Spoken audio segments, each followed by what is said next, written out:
La mission de vie, c'est lié, à mon sens, avec une notion de prendre sa place.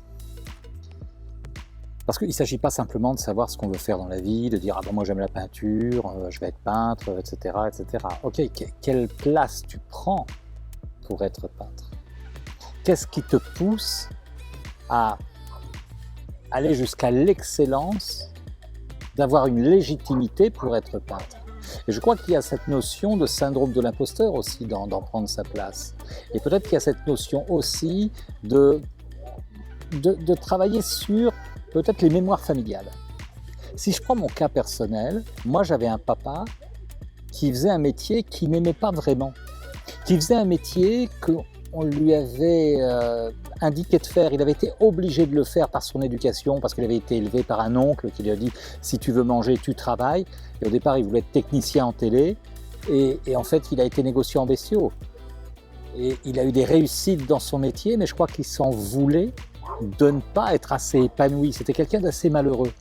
Et je crois que moi, je porte un peu ce fardeau-là, parce que moi, je m'éclate dans ce que je fais. Quand j'étais enseignant-instituteur, j'ai adoré faire ça, j'adorais enseigner. Quand j'étais acteur, je l'ai choisi, je m'amusais sur scène, puis j'étais directeur de compagnie, directeur d'école de théâtre. J'adorais enseigner le théâtre, je choisissais, je me levais le matin avec une joie, puis le coaching est arrivé, puis le coaching en entreprise. Aujourd'hui, la méthode JIA, l'imaginologie, tout ça, c'est quelque chose que j'adore, je me lève le matin avec ça. Mais, je m'interdis probablement inconsciemment d'aller dans l'excellence absolue.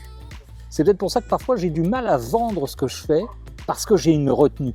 J'ai un peu les mains sur les freins. Hein. Je suis toujours en train de freiner dans les virages, alors que je devrais accélérer à fond. Donc ça veut dire qu'il faut que je passe, pour prendre ma place, dans les pardons, alors pardon, c'est je te redonne ta part, je reprends ma part.